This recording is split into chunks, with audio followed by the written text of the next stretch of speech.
is a correct. You're gonna see some serious shit. Will! Will!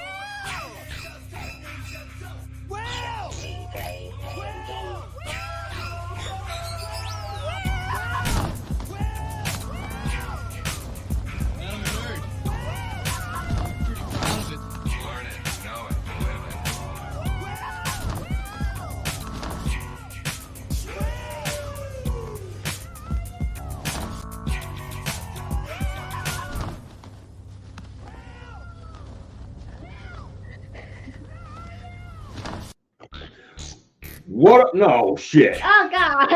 All right, we're going to stop that. Welcome to the Podcast of Pain, episode 34. I'm the host, the D, and Will has finally went through his transformation. He shaved, he lost a lot of weight, and he became a 12-year-old girl. So how you doing, Will? I'm doing good. All right, we're just kidding. That's Lena June. She's going to join us here for today's episode, which is the video games that made us. Like I said, I'm the D. We're Sans Will today. We're doing we're back to the the bi-weekly schedule or whatever, or the weekly schedule rather. And I'm gonna attack this motherfucking topic by myself with a little help. Yes. With a little help. All right. So let's see here. First, because I know that you don't remember a whole lot of your video game age. Not a lot. You don't remember a whole lot of your video game age, so I'm gonna do something really quick, and I'm gonna let the viewers, whenever they pop on, they're gonna show that ain't gonna be what I want to do. Yeah, fuck it, that's what I'll do that. They can look at your one of your video game debuts here in just a second. You can go ahead and get the link going. So why don't you tell everybody how you hurt yourself? So I was at camp and there was teeter-totters. Not my worst enemy. Teeter-totters? Yeah, teeter-totters. And then I was about to get off, and then I went through a tumble, and then I fell on my shoulder. You got to tell people something a little bit more epic than that. Like you had an accident. You have to tell people like, well, I hit this nosy chick in the face. I gave her the belly-to-belly suplex, and then I tried the Macho Man elbow drop off the monkey bars, but I short shot it by about a foot. So that's what I would have done, honestly. And then I went to the ER. Yeah. And then Jesus Christ. So you were at camp not even 2 hours. Not even 2 hours. And I get a phone call from your mom saying she's taking you to the ER. And I'm like, what the fuck? Yeah. She fell off the teeter-totter. And as soon as she said that, I knew exactly what the fuck happened. How do you fall off the teeter-totter? I don't know. Being stupid about it. All right. So I got your link. This is Lena's Xbox 360 debut. And it's right here in the comments. I'm gonna go ahead and put that bitch up for you right there. And then enjoy yourself. It has to do with Fruit Ninja as well as the Xbox Connect. That was big for about 5 minutes. Other than that, let's see, we're about 3 minutes in. I am recording on. Okay, good deal. Making sure everything's all good to go. Yeah. All right. Man. All right. I'm gonna maybe I'll put some music on. Yes. I don't know if I'm allowed to do like that. I don't think I can do it for too long with the YouTube bullshit, but we'll figure something out. Anyway, so today we're doing episode 34, right? I said episode 34, didn't I? Yeah. Is that on here somewhere? It's in somewhere. All right, it is episode 34. I'm pretty sure. I think last week's episode was Celebrity Crush. Yeah, there we go. We're good. We're good. Okay, so I had to make sure that I got my alcoholic beverages. And I got my water. And you got your water. Yeah. Good to go. All right, so I'm an 80s kid, as most of you may or may not know, and I started with Atari. So Atari had, I cannot believe the kind of graphics that we had back then. Yeah. Like, you don't even know, Lena. Let me show. You keep on telling me about it. It's like, oh, I got this game. No, I got this game. Well, let me give you a little tidbit on Atari. I think it was the 5200. It might have been the 2600. I don't remember the difference. Like, was it like 6-bit?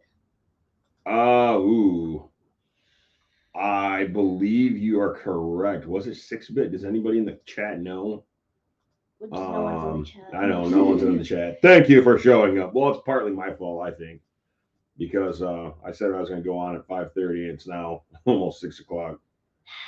How many bits? Atari 2600 was 8-bit, so it was right there with it was right there with Nintendo. Okay. All right, so we're gonna look at some Atari 26 games really quick and give you an idea of what kind of graphics we were working with back in the day. Yeah. All right, so the cartridges were this. They were about this big, okay, and they were like a top loader, so kind of like N64. You kind of remember 64 and the Super Nintendo. I don't think you played it yourself. You sat and played a couple of games when I broke out the old systems, but it's a top loader game. So basically, it's set up like this, and there would be a slot right here. Put it in. You'd have the reset button. You'd have the power button, and then you have the inputs for your controllers. But this is kind of what the games look like. So imagine playing like Stranger Things. Imagine playing Five Nights at Freddy's. Yeah, Five Nights at Freddy's didn't come out until like 2000. Well, I'm just saying, like, I'm trying to break it down for you so that you get an idea of what kind of games we were fucking with. Some of the popular that was a racing game, so I get the lanes in the street. Not Mario Kart. Definitely not Mario Kart. Hell no. Donkey Kong was one of the big ones. Yeah. You started at the bottom, worked your way to the top. There was an interesting story I was telling you about yesterday with Donkey Kong. Yeah. Atari wanted to make actually Mario was on accident. Yeah, Mario was on accident. I think Nintendo wanted to make a Popeye the Sailor game, so they had Popeye, Olive Oil, and Bluto, but they couldn't get the rights to it. They couldn't get the copyrights or whatever. Yeah. So Popeye turned into Mario. The princess, Olive Oil, I forget what her name was, like Luann or some bullshit. Yeah. And then Donkey Kong ended up being Bluto. So yeah, that's what happened with that game. Very popular. It's changed a lot over the years. I don't know if they brought a new version of that out for like the Switch or anything. I don't know. All right. Well, I'm going to tell you a couple of my favorite games for the Atari. Okay. So we had Combat, and that was basically like just a 2-player game. I don't remember. There was 27 different mini games in it, and it was always a 2-player. My dumbass sister, cunt. Like you just said, I was like, yeah. Cunt. Always had to add that. I had the preface for that. It sounds like Mortal Kombat. Mortal cunt. Anyway, there's 27 mini games on this game, Combat. Tank Pong, Invisible Tank, which was fucked. Oh man, that was fucked. Biplane and Jet Fighter. Okay, so Invisible Tank, man, that sent me through a loop because it's just like you would think. You have your colored screen here, but you can't see yourself. You can't see your opponent. So you're like randomly. I think they would blip every couple of seconds, but you wouldn't. It'd be like Marco Polo. Like Marco Polo. But no, it was pretty fucked. But that was one of my favorite games. I just remember like shooting and blowing up shit. Let me see if I can pull up some of the video for that really quick.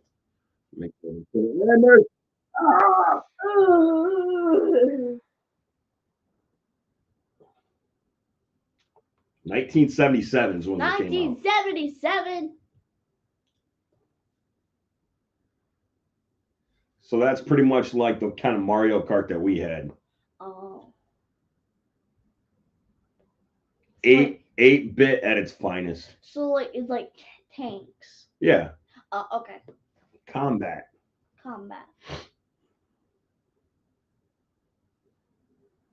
And that's about as fast as you could go. Not like Fortnite. It was like. All right. So the controller. Let me also tell you what the controller. It was like a square. Okay. Yeah. It had one button on it and it had a joystick. Oh, that sucked. Okay. So you didn't have 12 fucking buttons like you have now with PlayStation. Yeah. Yeah. You had one button and you had the gear and you had the. So memorable. Yeah. Yeah, so like games like Mortal Kombat never were to work. You could only play the basic games like Mario where you can run and jump, push up, push down, go through doors. Very, very basic shit. Yeah, luckily, what buttons are which, because there's only like one button, one joystick. All right, so we're gonna go to the next one I remember most from Atari. It was called Missile Command. Now they've re-released a lot of these for like those bullshit plug-in plays that you can go get at Target or whatever. The ones that are like $30 and full of like 30 or 40 games. I fucking hate ads. God damn it, YouTube. And there's some stupid people on ads. Like, oh my god. Well, let me pause this. I want to say that the reason why they're ads is because that shit pays. I know. For just like on this motherfucking show. That's why we got Chimera Illustration. That's why we got Tactical Trash Out. That's why we got Minor Advana. Yeah. Kill 'em All Beard Oil. Trying to make some money. So that's why. That's why they see, yeah, you know. But this is Missile Command. So you'd be on the ground, you'd have all these missiles coming up out of the sky, and you want to protect your ships as much as possible. So basically, you're lining up your shot to try and keep these missiles from hitting your ships. Oh. I didn't make it very far. I got the basic gist of this game, but fuck, 83 or whenever the hell this came out, I was only 2. And then you would do it. You see how many missiles you stopped or whatever. You would build up over time, and that would be your score. So there's that one. There was another. Let's see, what was another good Atari game that I played? I can tell you what not a good Atari game was. What? The absolute worst video game I've ever played in my life, next to The Sopranos. Road to Respect. E.T. Now you remember the movie? Yeah, I remember the movie. Vaguely, because you said it scared the shit out of you. Not anymore. E.T. freaked you the fuck out. Yeah. So like all the parents at whatever age show their kids fucking E.T., a beloved alien movie, whatever, befriending the little boy. Nope, not her. She was like, yeah, I don't want to watch this. It's like, can I not watch E.T. anymore? That's gonna make you scared of aliens if they ever, yeah. I will tell you this much: aliens are never going to land on this planet. If they already have, they're not coming to Jackson. I think we're too ratchet for alien life forms. This came out in 1982, and there's some asshole fucking talking over the top of it. So that ain't. Even the sound of it's stupid. Well, it's 8-bit. You didn't have a fucking Bose system to work with on a goddamn Atari. Ugh. Do better, Will. Do your research. Shout out to the Escape Pod. Do your research. Do you watch the Escape Pod? Not really. Oh, you're not a real fan. Brady and DragonBuddy and Don Snoosh, they thank you for your non-patronage. Which I bet you watch it more than Will does. I actually gave Will homework. I told Will he had to watch the Escape Pod. Like, watch it. Get caught up, understand like the fucking the brotherhood that they have come through in the last couple of years or whatever, and that's the kind of bounce off fucking chemistry I want with him, but whatever. Yeah. Anyway, this is E.T. I don't really know how to describe it without showing it to you guys. If you guys are from this era, you know what fucking horrible shit this game was. Look up the Angry Video Game Nerd and E.T. for Atari 26. It was one of those games that, you know, everybody was trying to fucking make $1 off the name. And it was a popular fucking movie at the time. You had to try and get E.T. home, I guess. And you got the FBI or the whatever agents these are running after you, trying to pick you up and take you. FBI, if you want. Take them. Shit. What other games did I play? Oh, yeah. I forgot one of the most important, most integral video games of all time on this motherfucker. It was Pac-Man. It was fucking Pac-Man. That was like the first time that most of us had played Pac-Man was on goddamn Atari, 1981. That's my birthday. That's why we're starting early. So let's see. We're going all the way back to the 80s. Mm-hmm. There's no sound to this fucking video. Anyway, there it goes. Why, what the heck is that sound? Is my headphones not working? I mean, they have worked wonders with this game, putting it on all different ports and making it 3D and putting more elements into it. Yeah. I was just about to say, like, you can't really improve upon this game too much. It's pretty easy. Go after the little dots on the Atari. They were dashes. Avoid the ghosts. Yeah. Well, this is still fucking playing. I'm just gonna look up some other popular titles for the Atari 26. Yeah. Atari 26 games because I don't remember a whole lot. I remember those few. All right, there we go. Classics like Space Invaders, Adventure, Frogger, Pitfall, Miss Pac-Man, Which Asteroids, Atlantis, Joust. A lot of these were like quick pick up and play, kind of like funny games. I don't remember playing any of these long play games. Like there was a fucking Star Wars game on that came out in '82. I don't remember. I mean, I can't remember playing a long play game on this console at all. Centipede, that was another one, another favorite from the arcade. Donkey Kong Jr., Popeye. There wasn't a whole lot.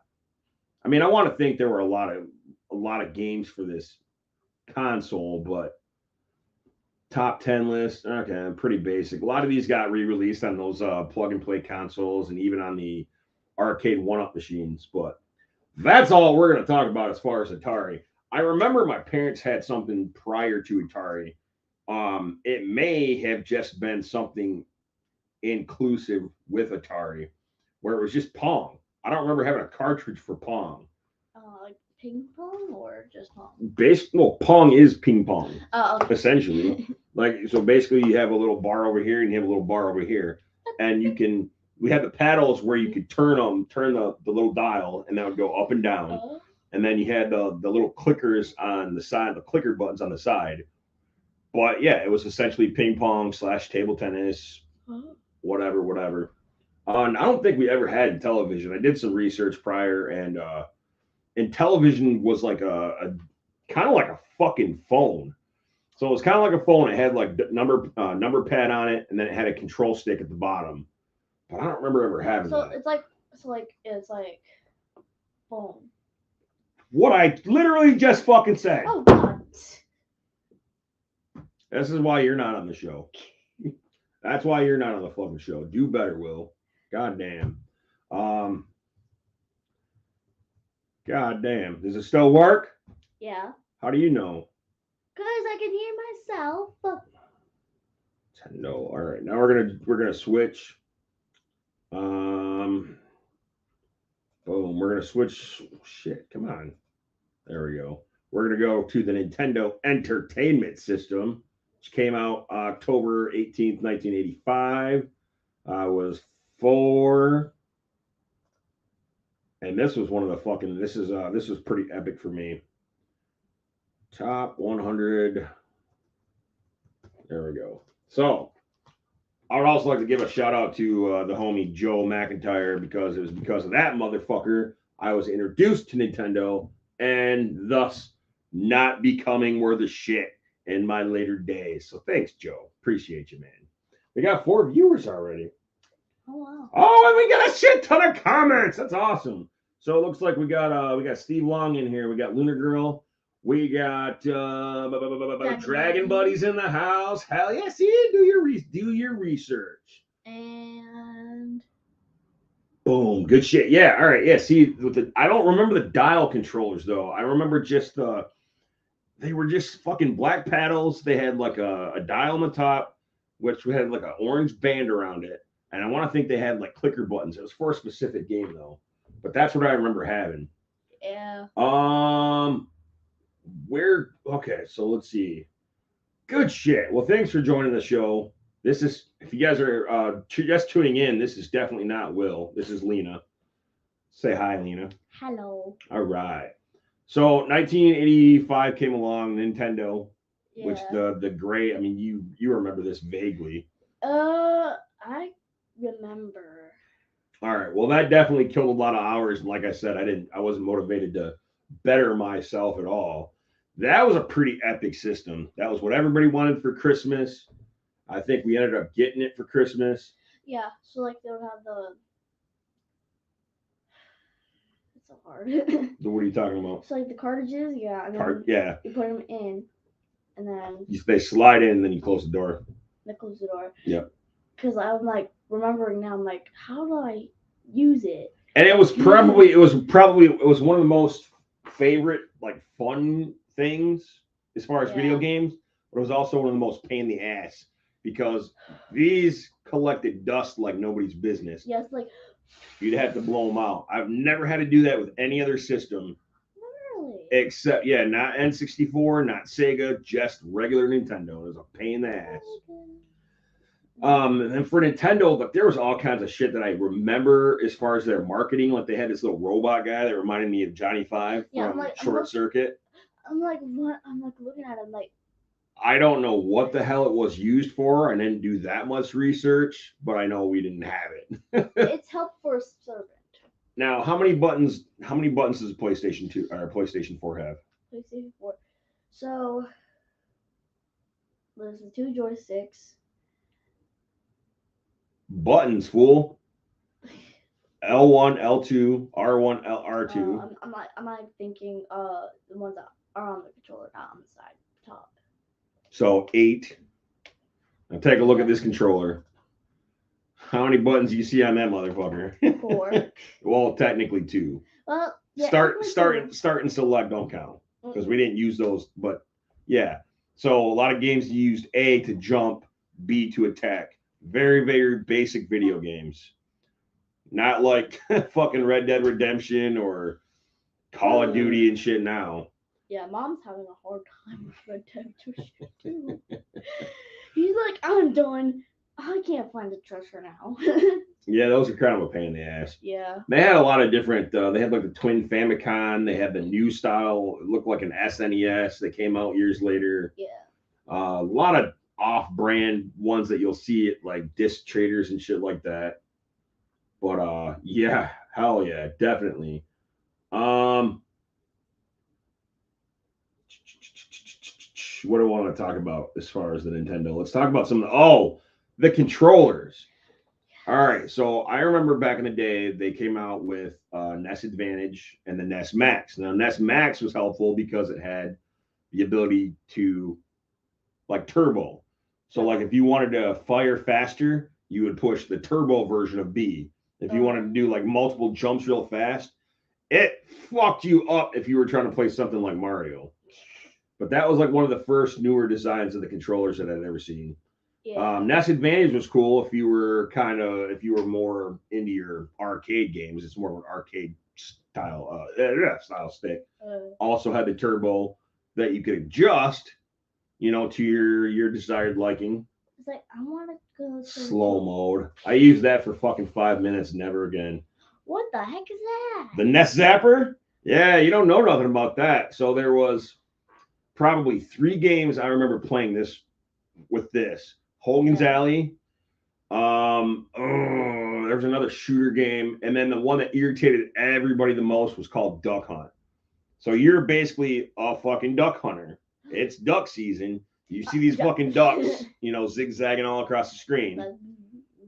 And if you didn't hit them with all your shots or whatever, you had this dumbass dog pop up. I'm gonna pull up the duck. I'm gonna pull up the dumbass dog who laughed at you. It's like, He laughed at you. like a dolphin. No way. Dang it, that's not a dolphin. I don't know my animals. That's the public school system for you. Duck hunt, dog laugh. There we go. I remember it like it was yesterday. Here we go. Stupid fucking ads. You know what's funny? It's a pit bull on there, and then we're listening to a dog. Wow. That's too loud.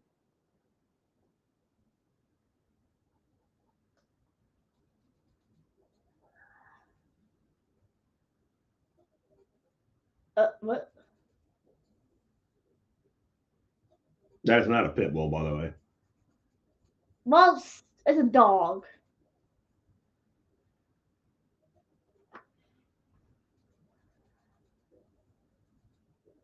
This says fail. Fail already.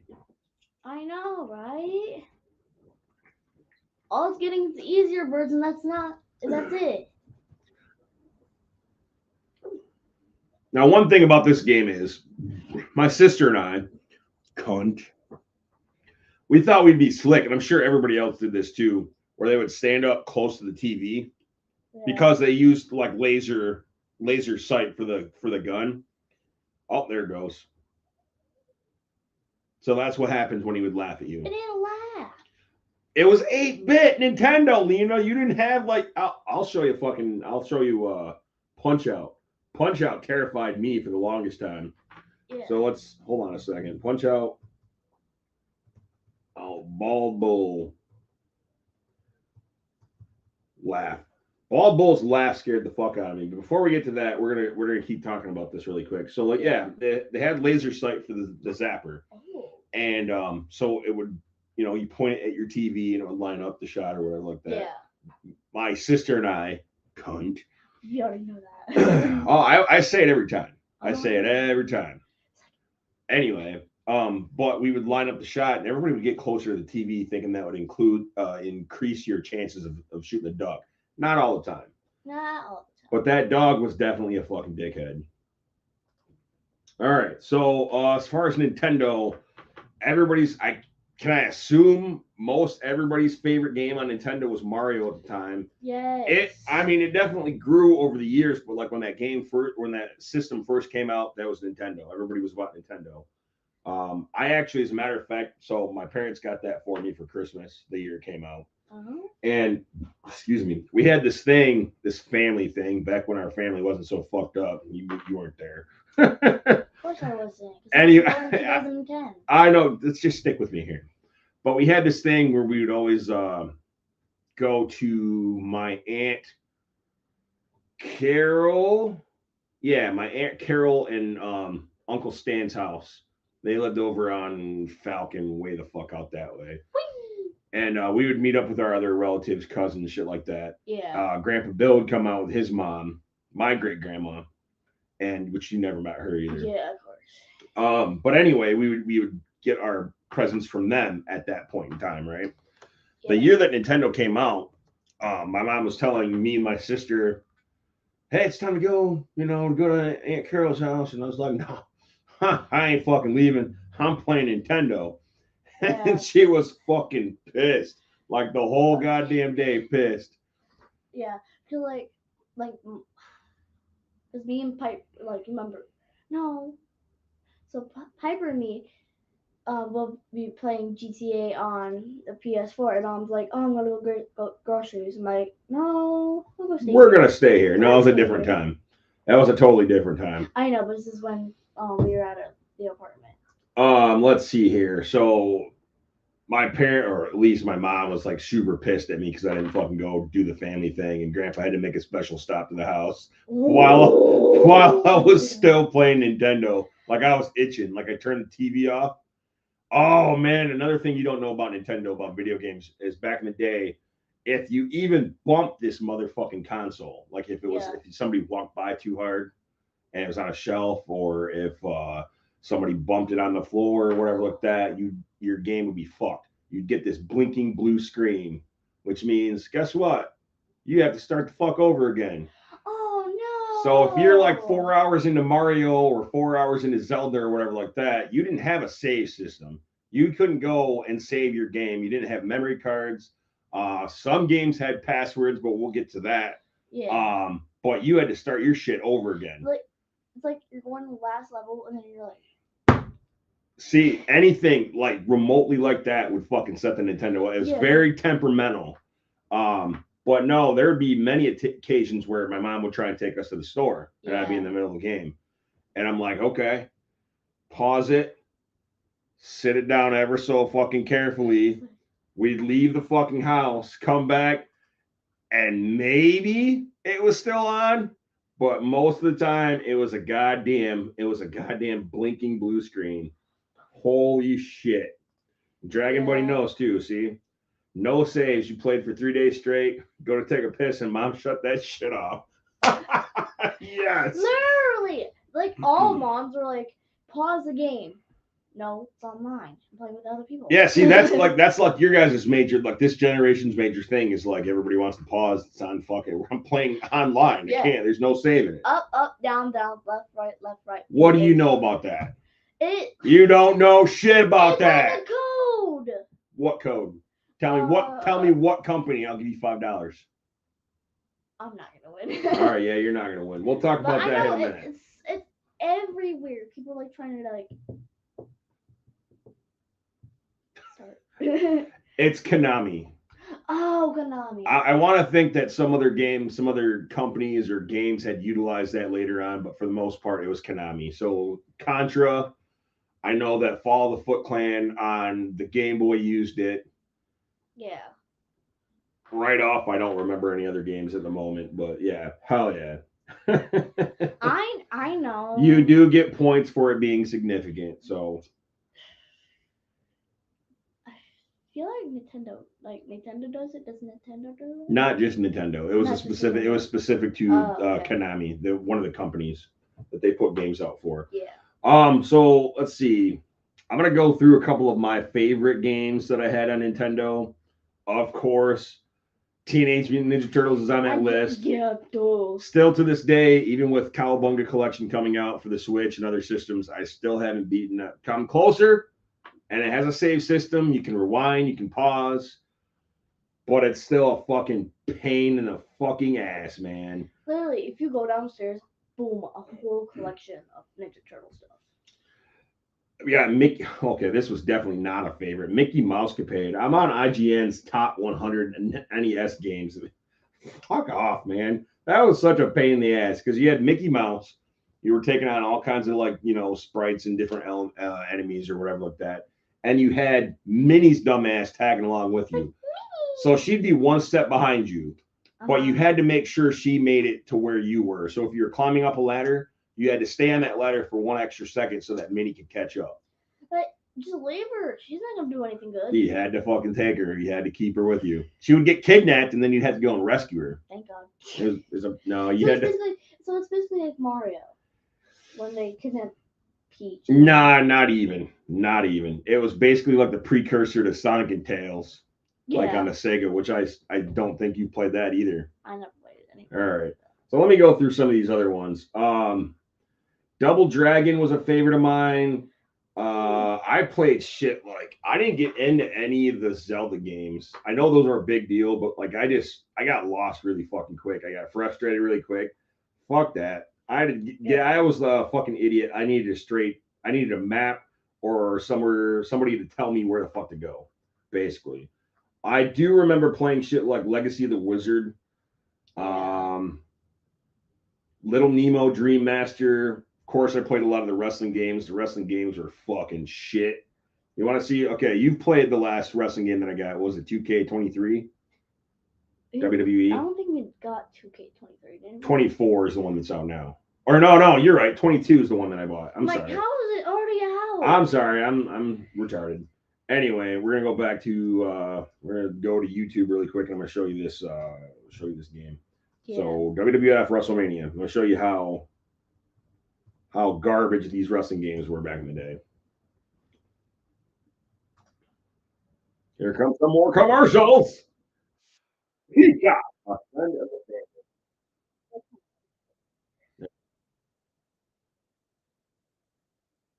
If you didn't know. I know. Made by Acclaim.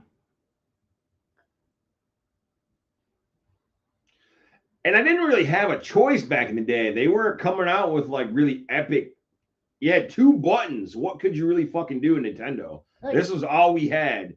We knew it was bad back then. We couldn't do anything. It came out in 88. It's like you're at like 7. Yep, 7 years old. Let's see. But this was the extent of the game. So you'd have your character up in the top. Yeah. And you can tell who's who, but you don't have a bottom rope. You can't really climb on the top rope. You don't have weapons. You don't have steel chairs. There's no ref. There's no crowd. You can kick and punch. You'd have a special move in there somewhere. But that's what they used to look like back in the day. Very basic. Very, very basic.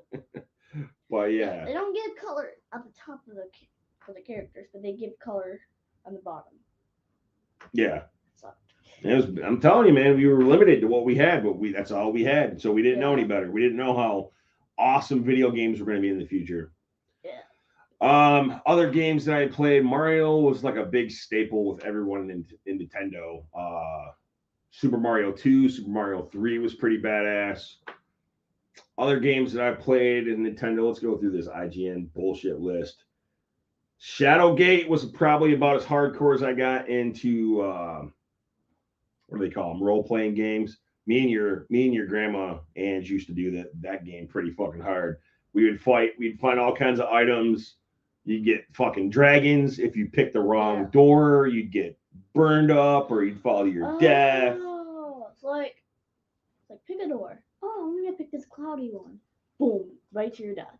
Well, I'll pull it up to you so you can see this really quick. NES gameplay for Shadowgate. Still, if I had to make a top 100 game of all time list, this would probably be on it. Yeah. It's creepy as fuck. The music. I mean, I know the music isn't anything. It was still creepy, even being 8-bit. Yeah, after I'm hearing the video, I'm gonna be hearing. I think this came out with Namco or Chemco. I think it was Chemco. But this is where you start out. You find keys. You have you can look, open, use, leave, take, hit, close, speak.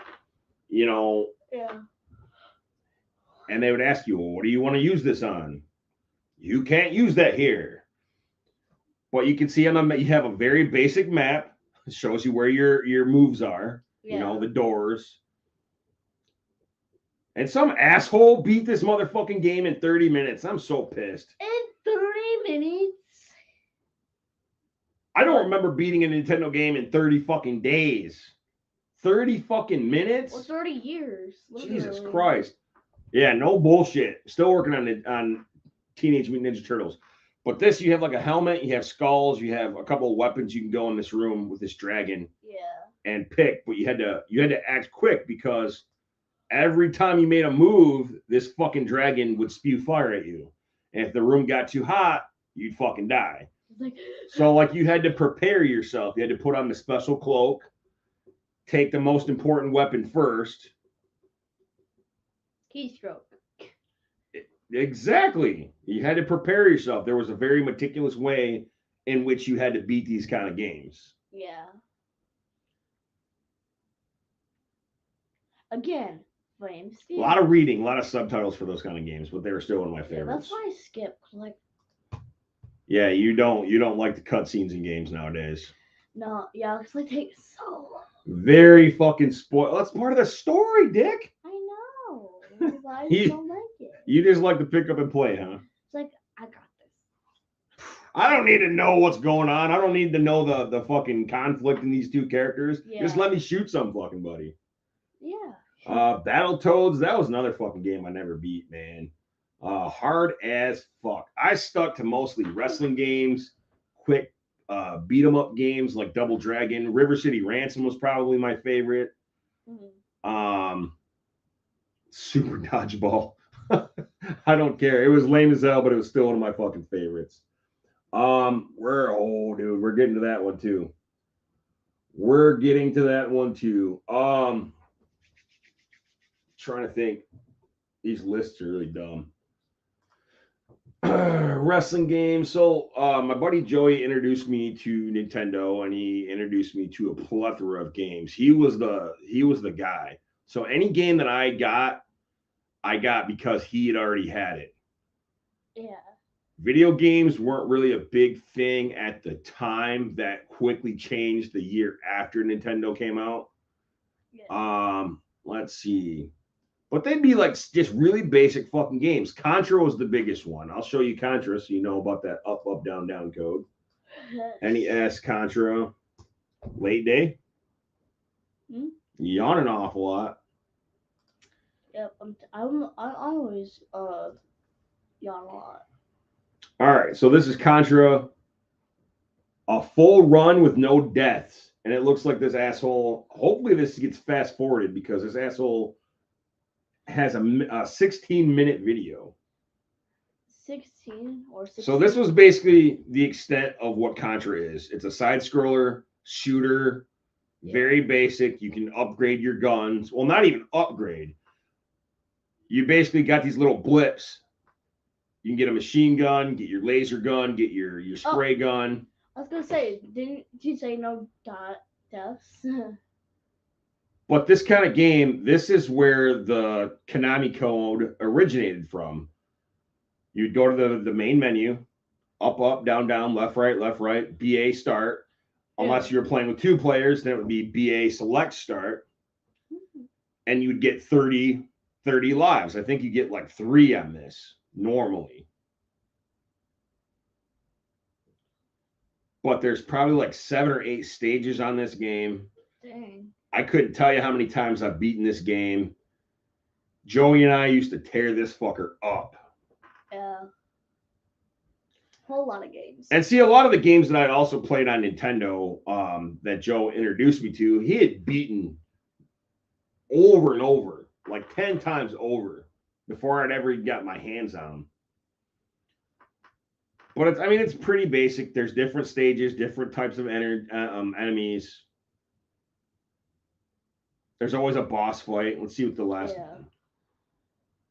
Okay, so I was right. 7 stages, 8 stages was the aliens lair.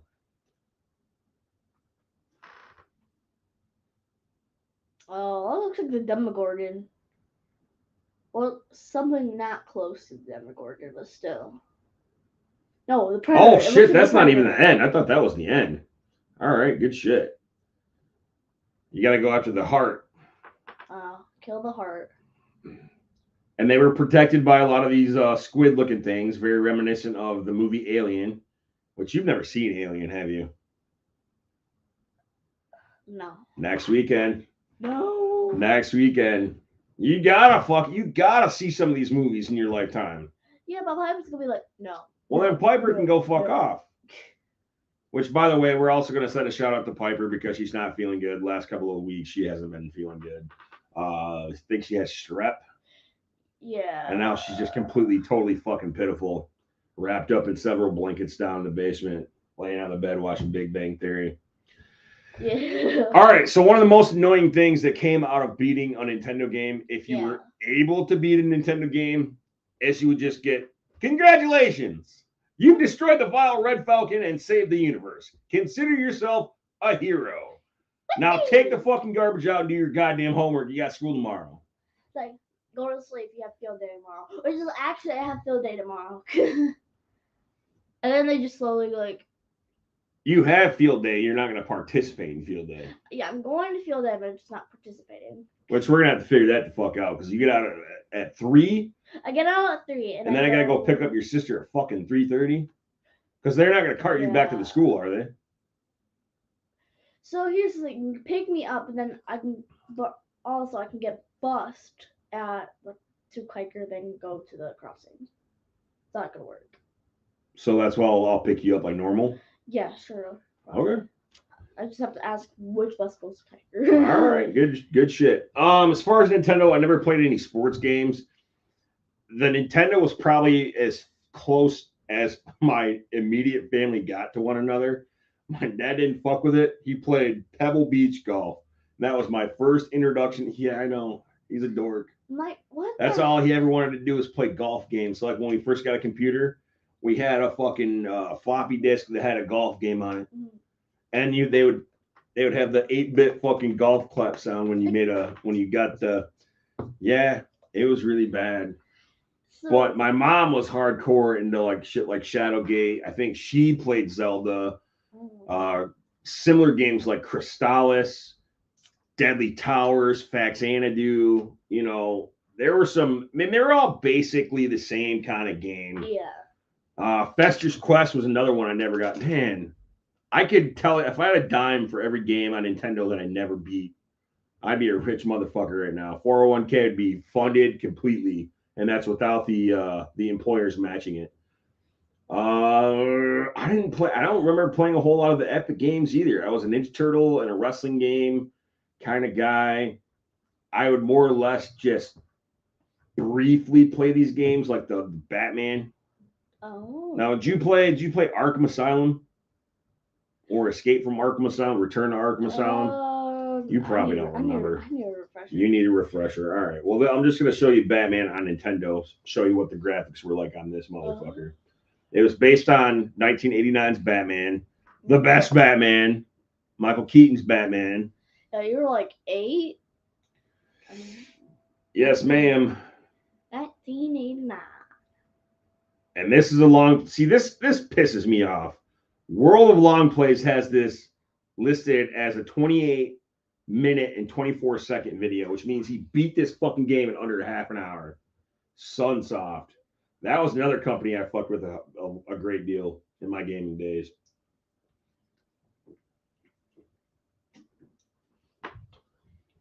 They couldn't fuck with Tim Burton or Danny Elfman on this. I was like, Tim Burton? But like you said, the backgrounds were pretty cool. But Batman's all fucking purple. He's blatantly in a black suit. Why is he purple? Why does it look like Jason, like the video game? But oh, you didn't fuck me up. You done brought up another one that I fucked with. Friday the 13th. Because you just said it too. Yeah, like Jason was what? So like blue and purple as well. Like, yeah.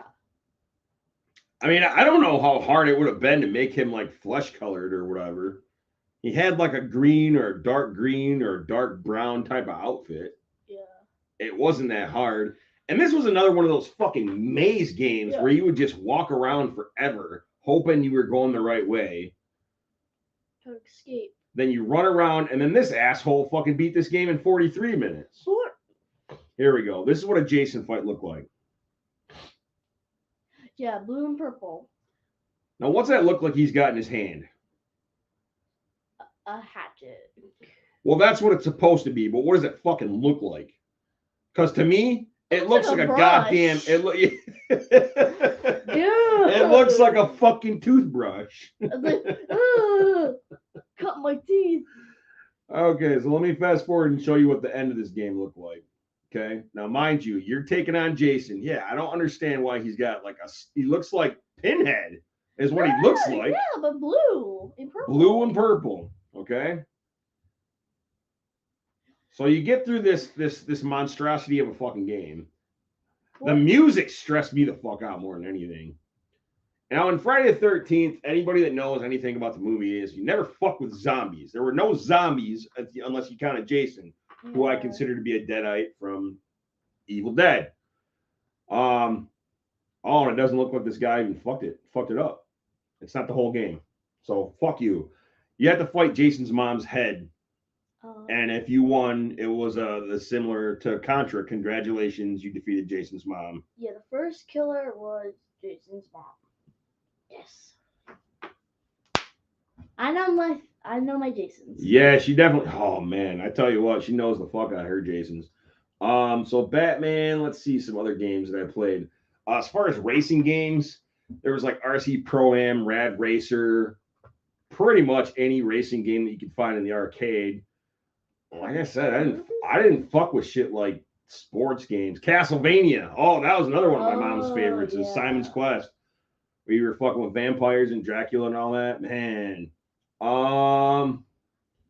Kid Icarus. So one little sidebar story about my Nintendo. River City Ransom, like I said, was probably one of my favorite games on Nintendo. Yeah. It could be 1 player, 2 player. It was very similar to Double Dragon in a lot of respects. You could upgrade. You had your dragon hands, your stone feet, Acro Circus, where you could do like flips in midair. Yeah, just like that. And I forget the company that I think it was. Technos. Okay.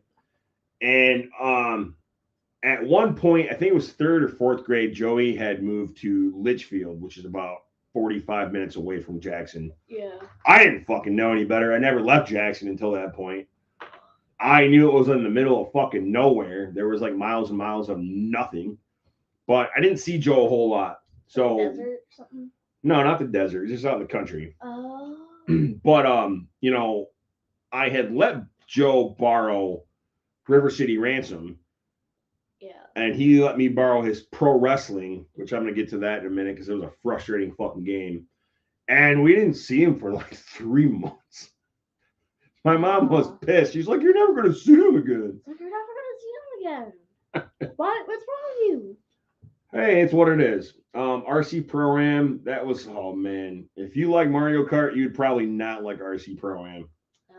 If you went backwards and played some of these fucking games, you'd be pissed.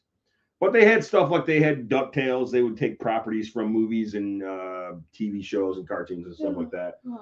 Bionic Commando, that was another one I kind of fucked with. Here we go. Mike Tyson's Punch-Out. Now, Mike Tyson went to jail shortly after this game's release.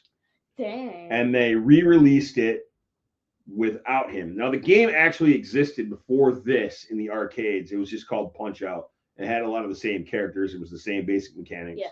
So, like, they had the end. He's like, oh, let's have Mike Tyson Punch-Out. Exactly. Because he's a celebrity. Celebrity brings in attention, which brings in money. And then after that, jail. Like, you know what? It's just re-released without him. You wouldn't believe. If you went through like some of the celebrities like from like the older ones that I grew up with and knew their story in jail and drugs and all that shit, you'd be like, what the fuck?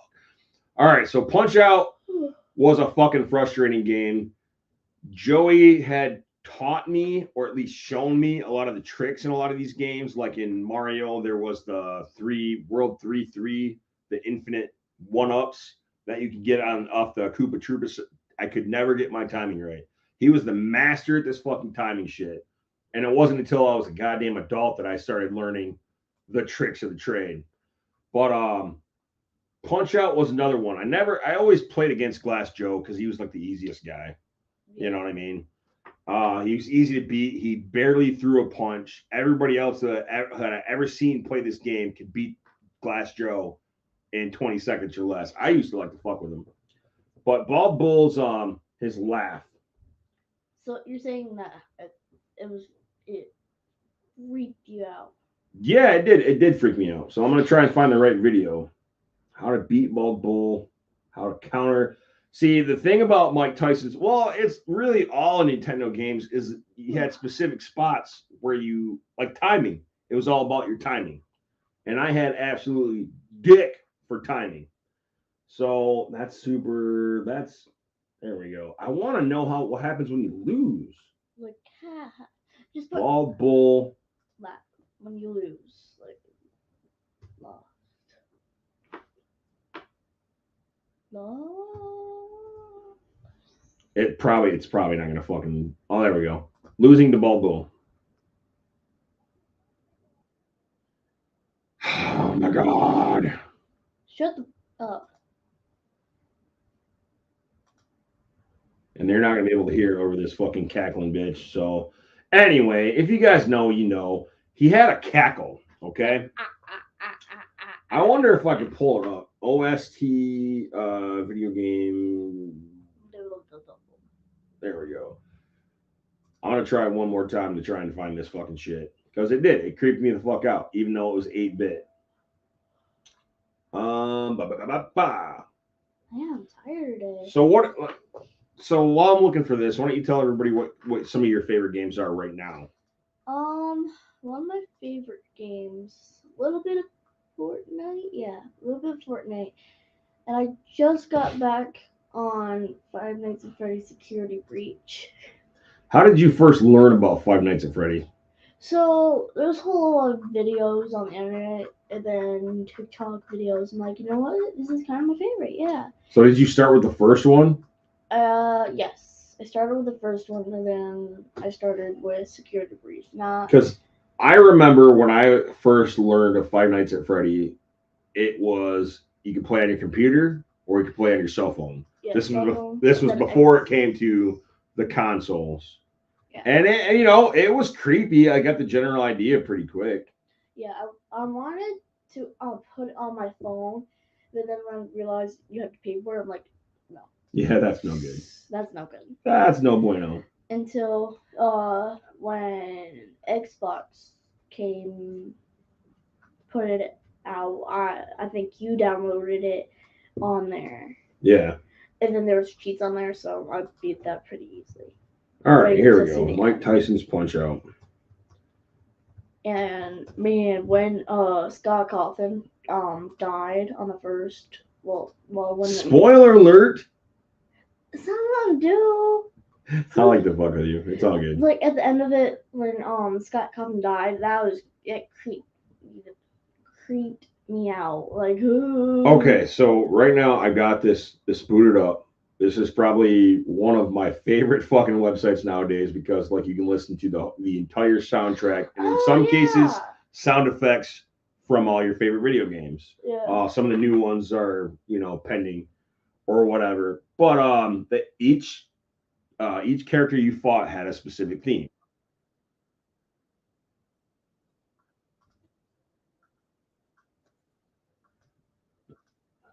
Piston Honda.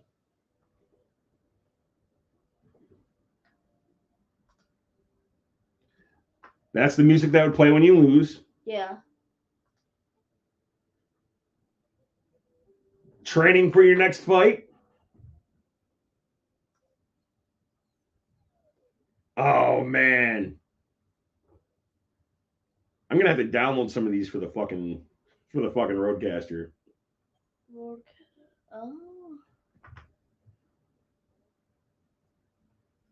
See, this is the referee saying TKO.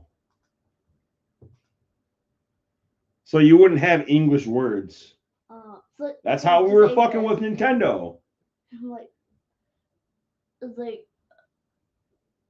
Let's see here. I don't know. Let me see if I can get this cackle really quick. Like,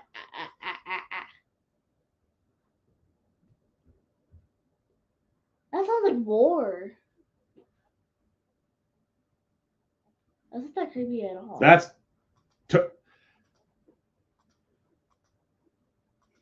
In the back of the day, it was fucking creepy. Not to me. Because you're spoiled. No. Because you're fucking spoiled. Well, you know what? You can go fuck with old school Resident Evil 2, motherfucker. Tell me you ain't scared. No, it's scary. Like, bullshit. You're gonna pump me out. They're gonna pump me out of my show. That's bullshit. All right. Good shit. All right. Oh yeah, that was another good thing about the game. Game Genie. You don't know about the Game Genie either because you're spoiled. You have all the cheats and shit already in the game. So Game Genie was an apparatus. Let me show you the picture. Game Genie was an apparatus that you would hook on to your games. Okay. NES. All right. So instead of putting the image. So instead of putting the goddamn thing, there we go. Dang, they're expensive. You don't shut up. All right, so that's the Game Genie. This would be a little apparatus that you would hook on to your video game before you put it in the system. And then Nintendo, it would stick out like an inch from the Nintendo. Yeah. Okay. And this gave you the opportunity, you would boot up your game and it would come up with a menu and you'd have like 4 or 5 lines and you could input codes that would do different things. So for example, Super Mario Brothers, you'd have infinite lives, you would have super jump, you would have I don't know, invisible enemies, your time would never expire, shit like that. For games like Teenage Mutant Ninja Turtles, infinite energy, so your hits wouldn't do anything to you if you got hit by an enemy. So like I remember when we still had GTA 5, and then you gave Piper codes. That was the worst mistake ever. But that's what I'm saying. Like, the Game Genie was an apparatus that it was like before all the games and shit were programmed into the game, you had to take an extra step and put this apparatus on your fucking game and then input the codes manually on a different screen. Yeah. To do all the shit that you can do in Grand Theft Auto now. But you only had like 4 or 5 lines, so you had to like pick and choose. Yeah. But yeah, Game Genie was my shit. I remember the story. I think it was my mom who had learned about the Game Genie first, and she's like, "Oh man, we gotta go to Toys R Us tonight. We were getting a Game Genie." And the whole time, like, I've never seen a picture of this shit, so I'm thinking it's like a genie. But, I always thought Toad was a fucking genie, so I thought it would be like this little thing, this little statue. Hand me that statue right there across from you. So I thought it was like this little statue that looked like Toad, right, with a little genie hat on. This one? Yes, okay. Joe Boo. Joe Boo. What y'all fucking know about Joe Boo? Don't mess with him. You get bad luck. As it pops up. Yeah, there he is. Good shot. You know, help me now. I say, fuck you, Joe Boo. I do it myself. But no, I thought it would be like some little apparatus kind of like this. You would stick it on top of the Nintendo. Maybe it would plug in the back and it would do shit. Like you could ask it questions. You could say like, hey, skip this level, whatever like that. Because I got the basic information on the box. What did it say? God damn it. Top 100 Game Genie. There we go. Game Genie. I'm going to see what the advertisement says. Game Genie for Nintendo Entertainment System. It says, okay, no, that's not it. I think it's already 7 o'clock. Yes, ma'am. Mm-hmm. But like when we got it from Toys R Us, and this was back before we had, okay, it was a video game enhancer. Unlock the power of your favorite video games. What else did it say? It said start at any level you want, more speed, more weapons, punch harder, jump higher, infinite lives. You know, very basic information. It still didn't show you what the fuck this looked like. We got it home, and I'm like, what the fuck is that? And it was like this little thing that you'd put on your cartridge. Yeah, it's like, yeah. All right. And then, yeah. So that went on to, they had it for the Super Nintendo. They had it for the Sega. And after that, it just became obsolete. Games started including all the cheat codes and shit in there. Yeah. So that was that. I think that brings us up to date for Nintendo, unless anybody else has anything to fucking talk about. Ghosts and Goblins, I never played. Bum, bum, bum. Oh, yeah. See, you and your friends are dead. You'd either get that for when you died and you were out of lives, or you would get the bullshit, congratulations, you're considered a hero. You saved the world kind of bullshit. That was the extent of what you would get. And Metroid, see, I never fucked with Metroid either. That was another one of those games where I just got so goddamn lost in where the fuck I was going. Yeah. I still to this day, I kind of stick close to what I like as far as games. Like, you know, I'll try out a new game here and there. Luckily, I did get out of my comfort zone and I started fucking with first-person shooters. I am not any kind of sniper by any means, but I will kind of sort of go outside my wheelhouse. Nintendo was done. After Nintendo came out, it was the Game Boy for me. It was the handheld system. You know, The selling point was like, all right, we go on long car rides. You're going to the store. Your mom wants to keep you in the car or whatever. You have 20 hours of battery play to play with. Did I show you the Game Boy? No, I don't think so. Okay. I don't know why the fuck I'm on Etsy. Jesus Christ. You on it? Somebody on Etsy selling like an original Game Genie for $172. Eat a dick. Does everyone want to buy that? No. Send the link on the chat. No, not at all. So this was the original Game Boy. Oh, yeah. You remember that? Yeah, I remember that now. All right. So let me see what the fuck this was retailing for back in the day. Because I also have a little story about this too. This came out in 1989. So I was 8. And this was the year I learned that Santa Claus wasn't real. Who told you that? I told myself. Like, let me explain. You're like this. No. Let me explain. So it was around this year I'd asked for a Game Boy, which was the handheld system, and I'm going to show you really quick what the screen looked like, okay? Yeah. Game Boy gameplay screen. You just say game plan. Shut up. It's like game plan. We're doing this. All right, so this is what the gameplay screen looked like. It basically had no color. It was borderline. Yeah. It was better than black and white, but not by much. Yeah, Okay, so here's the Nintendo. And it's just a little screen. It's just a little fucking tiny screen that you'd have to look down at. You know, so kind of like a little bit bigger than your cell phone, but not by much. I'm still hearing 8-bit in my ears. And it would have like the bullshit sound on it or whatever like that.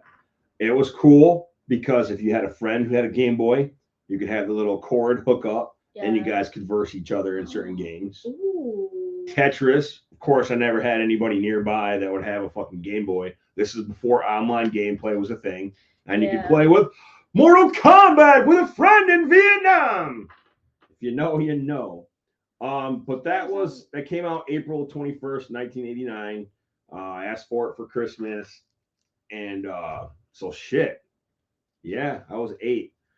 Now the thing about my mom was, her and my dad would buy all this shit, Christmas presents or whatever, and they would hide them up in like one of the upstairs closets. So me and my sisters, not the attic. It was just in an upstairs bed closet. Every kid will know where the parents hide. Like sneak up to the attic and like, oh, I found it. So that's what happened. Yeah. So, and this is another thing. This is how I learned about the snitches get stitches, because I went to, after I discovered, holy shit, I'm getting a Game Boy for Christmas, I ran and told my friend Max. And then you know what Max does? Huh. Max tells my mom. God dang it. Why, Max? Because he's a fucking dickhead. Only I didn't know that. And for whatever reason, my dumb ass had to go back a second time and make sure it was still there. And my mom caught me. Say hello. She was like, I took it back. I took that motherfucker back. You ain't getting no goddamn, fuck them. You ain't getting shit for Christmas. What? And I'm just like mortified, like, fuck. And what made it even worse was, Christmas morning, I open all my other presents, mostly clothes. Here comes Grandpa Bill. Grandpa Bill gets me Teenage Mutant Ninja Turtles, Fall of the Foot Clan for the Game Boy. Oh, no. So my mom's like being a smart ass. I don't know how you're going to play that with no Game Boy. Making me feel stupid. That's the cause and effect. You tell your friend. Motherfucker. And I felt stupid. She made me sit there for like an hour making me feel stupid. So kind of like Christmas Story when Ralphie thought like he wasn't getting the Red Ryder BB gun. Yeah. It was like a last minute. She brings out like, oh, I don't know, what's this? What's this under the tree? Making me feel stupid, and I got the Game Boy. I don't really have a whole lot of memories of the Game Boy. I remember getting Teenage Mutant Ninja Turtles, Super Mario Land. Yeah. I think there was 2 Ninja Turtle games. There was WrestleMania, or there was WWF Superstars, which was just as bad as the bullshit on Nintendo. Bart, Escape from Camp Krusty or something like that. Camp Nightmare, one of them things. I think it was good. You don't remember. This isn't your generation, fucker. Anyway, let's make sure. We'll go ahead and get the goddamn Game Boy Simpsons game. Since you want to be all technical. Escape from Camp Deadly. Camp Deadly. You get a point for that one. Thank you so much. Tetris. I don't remember a whole lot after that. I do remember there was so many different accessories that came out for the Game Boy, including like the Light Boy. The Light Boy was an apparatus that you would plug into the bottom, I think where the AC adapter would go, and it would magnify the screen a little bit. Yeah. And you'd have 2 lights on the other side. And they were little tiny ass light bulbs. So if you know anybody who's got like a watch, like watch batteries or hearing aid batteries, like the old crusty bastard out there, they were little tiny motherfuckers, and you had a very special plastic tube that you would use to screw in and screw out the old ones. I remember one day the wiring got bad or got hot or something happened, and the motherfucker started smoking. Oh. So I was like, yep, I'm not going to have to play in the dark no more. Fuck that. Like, Mom. Yeah, I just told him it stopped working. I didn't tell him anything about it smoking or on fire, none of that bullshit. I don't remember much about. I don't understand why the fuck they brought out Mortal Kombat for that goddamn console, because you only had 2 buttons and the graphics were terrible. So in that time, also, I think it was probably like a year later, my sister got Sega's version of the Game Boy called the Game Gear, which was in color. It wasn't any fucking better other than the fact that it was in color. Yeah. And then Super Nintendo. Super Nintendo was the next one on my list. And Super Nintendo, oh man, that was a great time to be alive. Tell you what, it came out in 1990. So I was 9. Oh, I'm like. Yeah, do the math. Like trying to think, like, weren't you 10? Like doing math. I'm like, oh, born in 1981, not 1980. All right. See, this is also one thing I forgot to go back and do. I wanted to see how much the Game Boy. I wanted to see how much these consoles went for when they came out.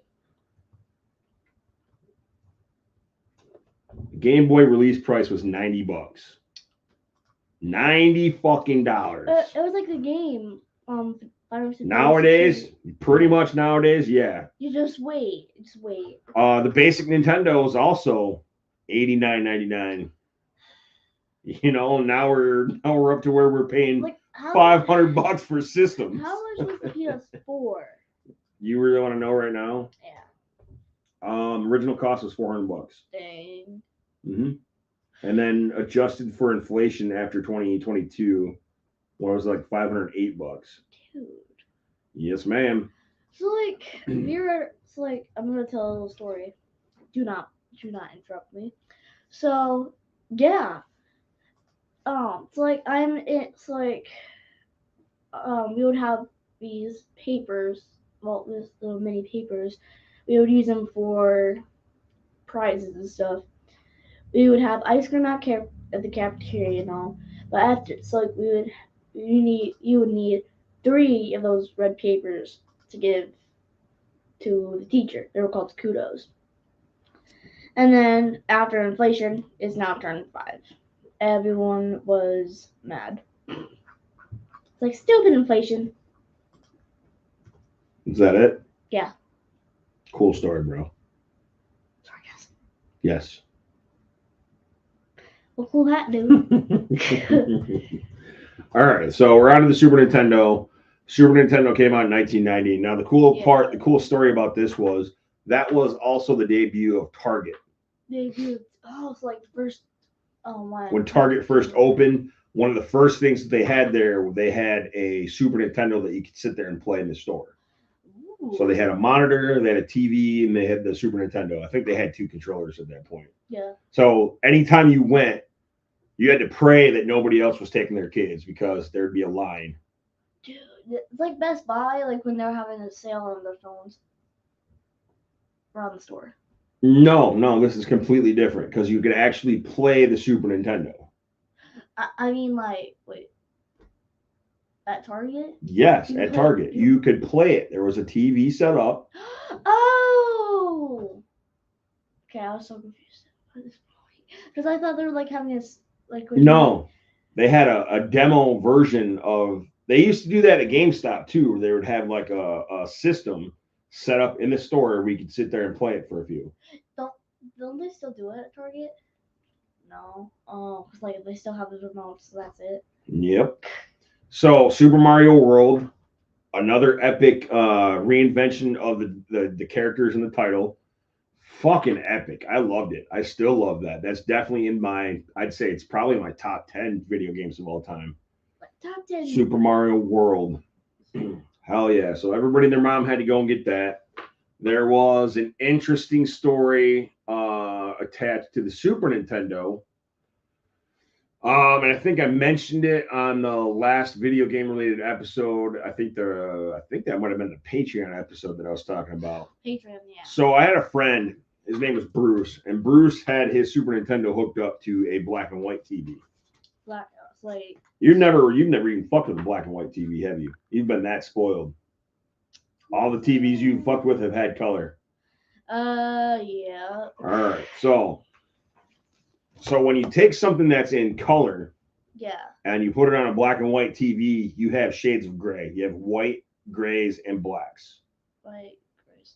All right. So I'll pull up a fucking picture for you so you can. Like I'm trying to think. I'll pull up a fucking picture so you can get it. Black and white. TV. Video games. There we go. So this is what it looks like. So you'd play. So on a normal TV, you'd see red, green, yellow, blue. But on a black and white TV, you're going to fucking see different shades of gray. So that's how my buddy Bruce played Super Nintendo for a really long time. And he introduced me to his game collection on a black and white TV. Yeah. So, you know, I played all the classics, man. Super Mario World. We played WWF Royal Rumble, which is one of my favorites. Rock and Roll Racing was another one where he taught me, like, all right, you picked the red car. What the fuck is the red car? It's this one right here. All right, well, what color car is that? That's blue. Like, he knew what shades of gray were what color.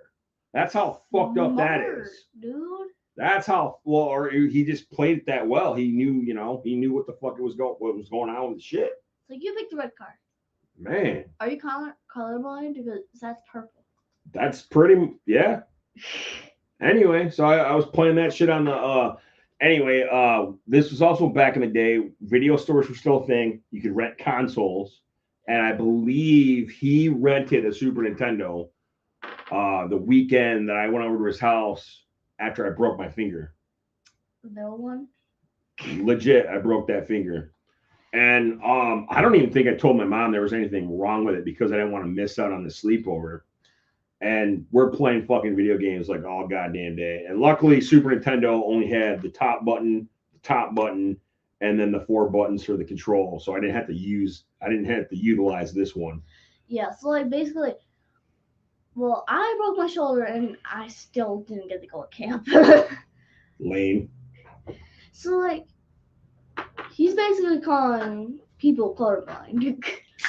Anyway, but yeah, I got to play a good deal of video games on a black and white TV. It fucked my day up. Like, it was cool, you know, but you're trying to fucking figure out who you are, where you're going, where the power-ups are, because you can't really see them because they're all the same fucking shade of gray.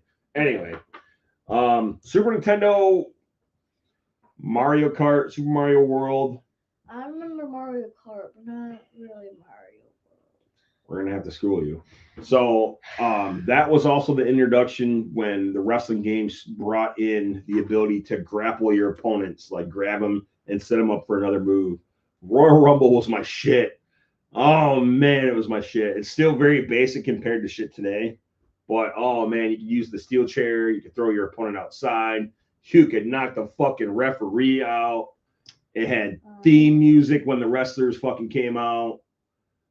It was a good goddamn time. Other top, he tried to get me into Star Fox. I was not a Star Fox guy. So, There was a lot. I mean, I was not a normal fucking kid in regards to playing games. Like all the popular ones everybody else was playing, I just didn't fuck with. I wasn't into Final Fantasy. I wasn't into Star Fox. You know, I'd play it for a minute and get really bored. Kirby's Adventure. Oh, Mario Paint. Mario Paint was cool. So Mario Paint came along. It came with a mouse pad. yeah. And you could paint your little fucking pictures. So like what you and your sister do on your cell phones, spoiled. You did on 16-bit Super Nintendo. I'm searching it up my phone right now. You could also play music. You could also compose your own song. It would be 16-bit music, but it would still count. I did not fuck with a lot of these games that are on everybody else's fucking list, apparently. Super Punch-Out was dope. It was an upgrade to the Nintendo Classic, of course. Same general principle. You had to wait on the timing. Final Fight. Oh, shit. Final Fight 2, Street Fighter 2. Mortal Kombat was another one. Mortal Kombat fucked me up. So, your Aunt Annie, cunt. We already got it now. I just put infinite. She had this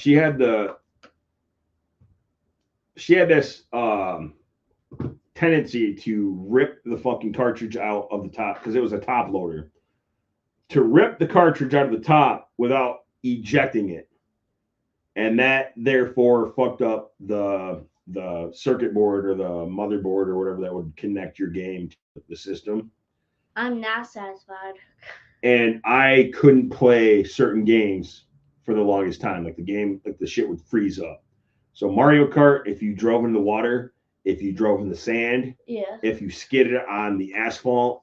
Mortal Kombat, probably 2 seconds into a fight, there was a game called Tasmania. 2 seconds into playing that, the game would fucking freeze up, and I wouldn't be able to play the game at all. So I'd rent games like Mortal Kombat, get them for 4 or 5 days like you would at a video store, and wouldn't be able to fucking play it at all. It's like, God dang it. Yeah. So I didn't get to enjoy those games until way later in life. Yeah. Like this is a cartridge. Super Nintendo, like we'd mentioned earlier, it also had the Game Genie. It was a similar design. It would lock onto your game and stick a couple inches out of the fucking console. The Super Nintendo and I believe the Sega version had the on-off switch. So if you had levels you didn't want to use your codes for, you could turn it off and turn it back on. So that was kind of cool. I'm probably gonna do a Patreon, like a top fucking 3 favorite game consoles. You remember playing anything on the Super Nintendo at all when I still had it? No. All I know is probably Mortal Kombat and Super Mario, whatever. All right, I'm gonna write this down for future episodes of the Patreon. Make sure to go to patreon.com and search up the Podcast of Pain. Got some extra goodies on there. I've been doing some pretty decent episodes, I think. A couple of you motherfuckers fell off. I'm not hating, just saying. Turtles in Time. That was one of my favorite games. So that apparatus, that arcade stick thing that I got downstairs with the 2 controllers that you plug in the HDMI that we play on the big screen TV, all those arcade games on it. Yeah. That's also got Turtles in Time on it. We played that a bunch of times. That's also included in the Cowabunga collection on all the current consoles. Favorite game of all time, I'd say. Easy. Street Fighter 2, Mortal Kombat, Killer Instinct. F-Zero was another game I played a lot. Pocky Rocky, Yoshi's Island. Yeah, I didn't have an extensive collection for Super Nintendo games either. Contra 3, SimCity, Mortal Kombat became a big thing. And it was around this time I got tired of not being able to play Mortal Kombat. Super Mario Kart. I used to hang out with this guy, Max, the same Max that fucking ratted me out about my Gameboy, bitch. And he was one of the kids that had, instead of having a Super Nintendo, he had a Sega Genesis. Now let me take a look at the Sega Genesis. Now Sega Genesis also had 2 or 3 different versions. Genesis. It came out on October 29th, 1988. So 7. Birthday. No, not birthday. Birthday. So they had a couple of different versions. I believe Joey also had this, but I don't remember playing it much at his house. So we had the classic 16-bit. That's the Sega Genesis. Had 3 buttons, A, B, and C. Top loader. And then later on, they came out with a Core system, a Core 2 system. Essentially the same thing, but it also had a 6-button controller on it. Same idea. Top loader. And I got that motherfucker mainly because Mortal Kombat was a better game on the Sega. It had the blood code. You know, I think it had a few good, much better titles than Super Nintendo. Super Nintendo had like a lot of adventurous type of games. Sega had some more rugged, more like me, more like Darius type games. Yeah. So let's see, top 100 games on Sega. I can remember right off the ones that I had. Mortal Kombat 1, Mortal Kombat 2, Mortal Kombat 3 had just come out. Earthworm Jim, which was probably one of the hardest games I've ever played. Fun, but at a certain point, it was just impossible to fucking beat. I got this. Oh, Beavis and Butthead. Oh. Beavis and Butthead was one of my favorite fucking games.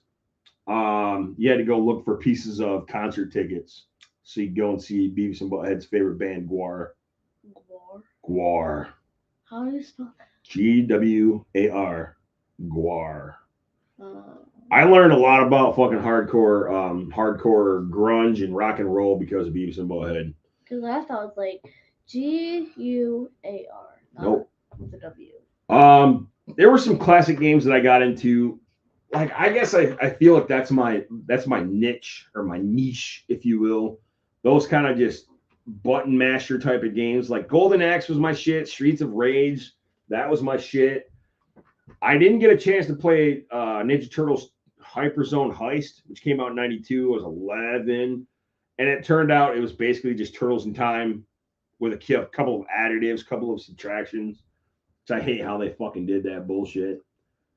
You ever play Sonic the Hedgehog? Yeah. All right, so that was that was basically like Sega's version of Mario, A little bit. essentially.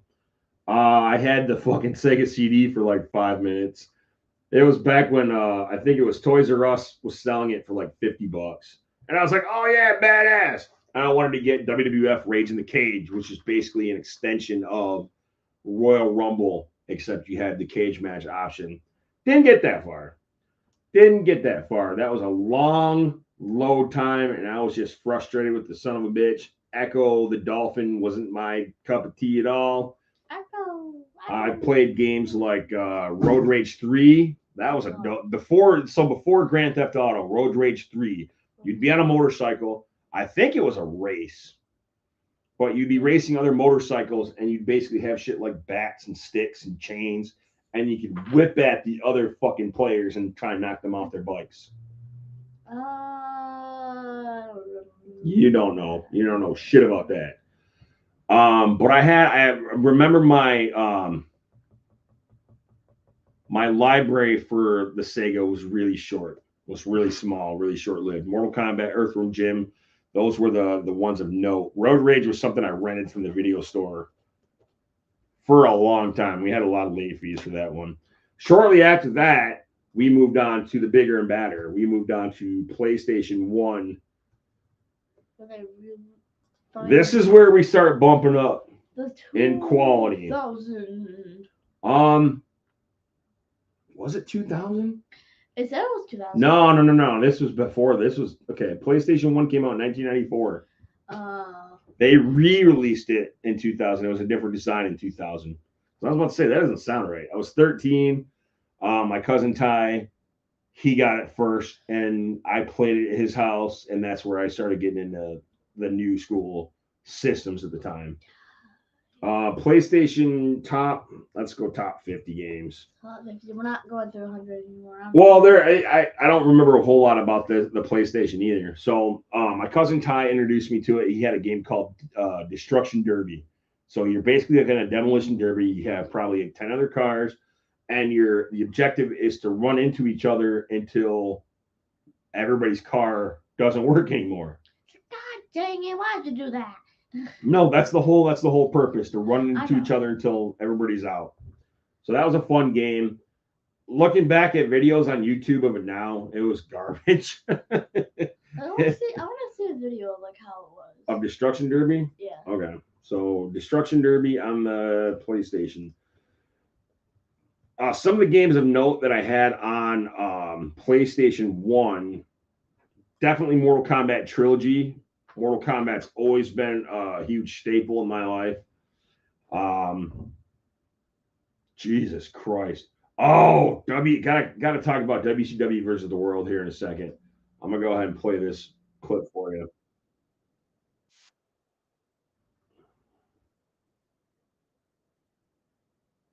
And see, this was the thing about PlayStation. Like, you got an upgrade as far as what the graphics and sound, but your load times were still bullshit.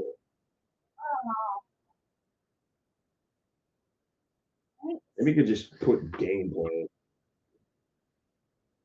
I'm sick of ads. Destruction Derby.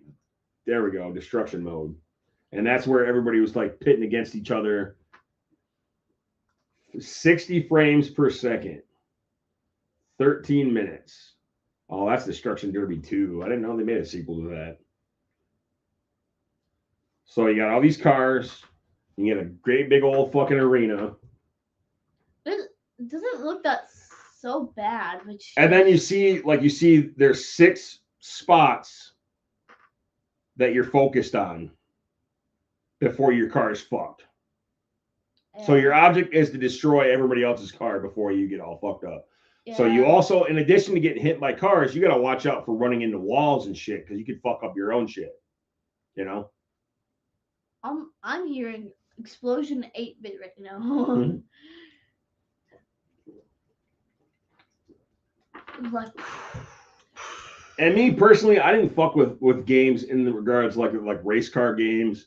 I think there was one sport game that I played and I got extremely frustrated with. It was Game Day. game. It was called NFL Game Day. Maybe it was 98. I don't remember.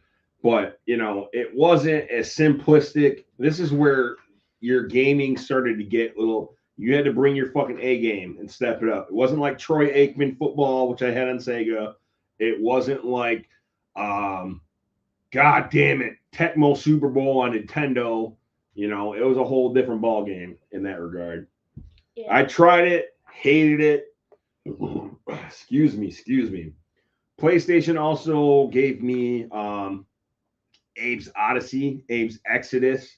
That was where I started slowly stepping out of my wheelhouse as far as games go. I was getting out of the wrestling game and the shooting or the fighting game type of wheelhouse. Abe's Odyssey. So yeah.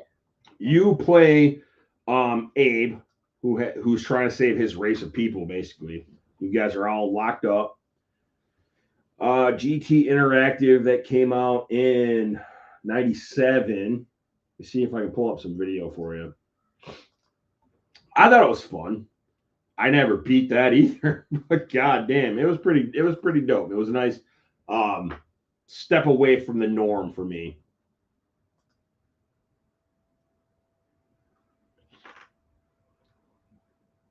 So Abe and his people were all slaves working for the man, and you're basically you have to save everybody. Yeah. And escape the tyrants. But you could fart, you could laugh, you could chant and like possess some of the guards.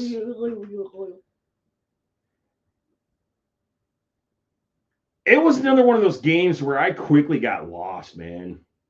I didn't have the fucking brain power for that. You know, I was trying to look for the fucking payoff really quick in games. And that's why I like shit like fighting games and adventure, you know. I wasn't trying to fucking look for the secret keys and figure out puzzles. That was not my cup of tea. I was like cup of tea. Have I said that a lot? Cup of tea? So many, I'm like. Have I said that a lot? Is that what it is? Usually. All right, so let's see. Go back to the fucking PlayStation. PS top 100 or top 50. Let's go top 100. I started playing games like Siphon Filter with my buddy John. Yeah, that does not sound right. Fortnite didn't come out into like the 2000s. How do you know? Cause I know it came out like usually in like 2016. That's what you think. Do your fucking research. Do your fucking research. I'll do it right now. Okay? I'll do it right now. I'll do it right now. Fortnite release date. 2016 or whatever. I think it's 2016. The original release date. Oh, close. Okay, 2017. You're still wrong. Anyway, go back to the top 100 games of PlayStation back in the day. PlayStation, there wasn't really a whole lot of note that I remember. What? PlayStation PS1 top 100 games. Okay, so Abe's Odyssey, Abe's Oddworld, Crash Bandicoot, which basically was Sony's answer to Sonic the Hedgehog. Like I was 17 when that came out. I played a little bit of Crash Bandicoot, never got into it.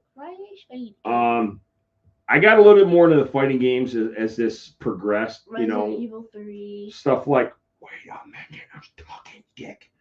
So games like Tekken came out. Tekken 1, I think I skipped over. Tekken 2, I picked up when it came out. That was my shit. It got me away from Mortal Kombat. It got me away from Street Fighter because those are all... I mean, after a while, all the fighting games are pretty much the same. And I'm looking at this list, top 100 games on PlayStation. I don't really recognize any of them. I was a big wrestling game fan, so SmackDown came out. SmackDown 2 came out. Those were good. Siphon Filter. Is that on this list? I don't see you.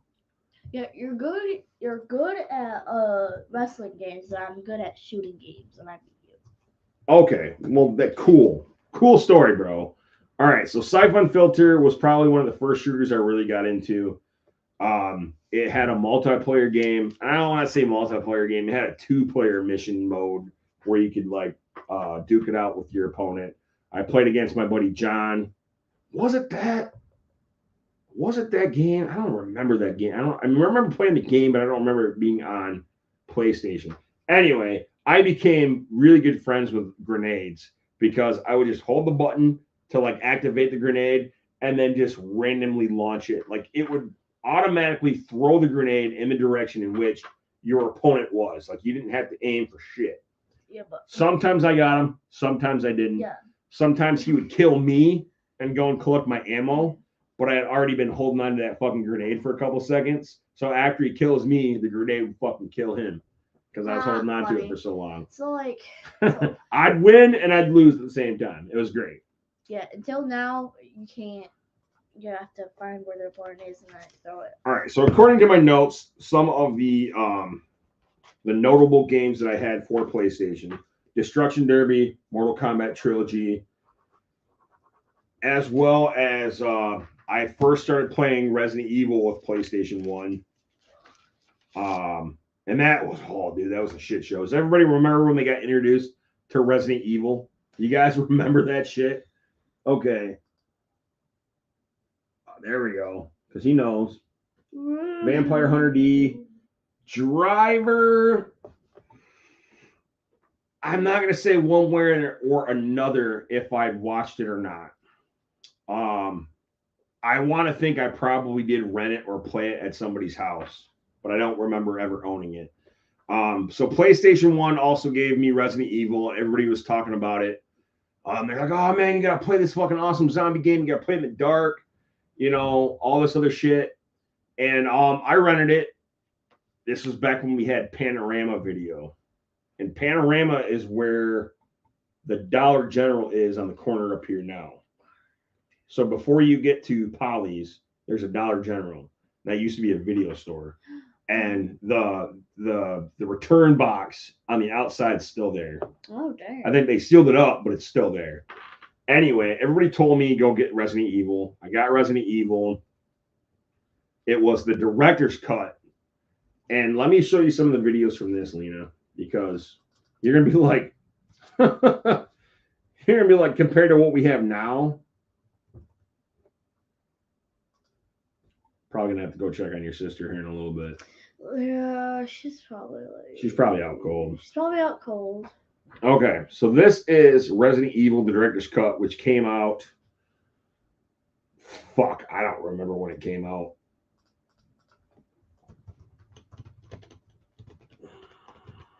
All I'm hearing is Click, click, click, click, click.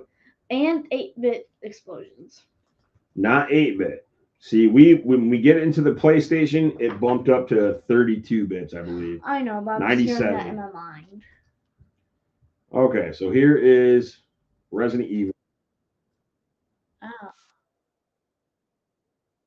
What did I say? Dude, play with me.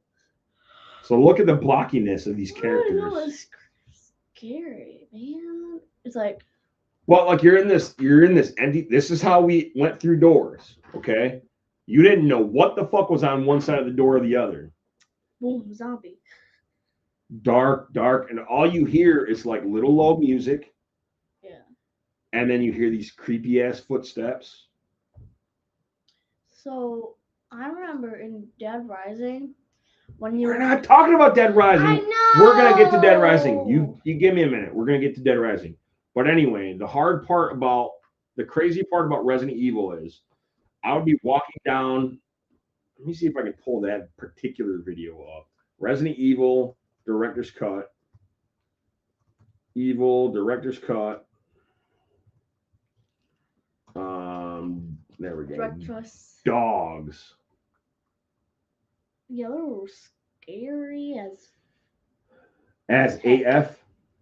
yeah. Scary AF. Okay. I'm not going to find a video for that right now. But anyway, that was the first time. I came across the zombie, the first zombie. He was munching on a fucking cop.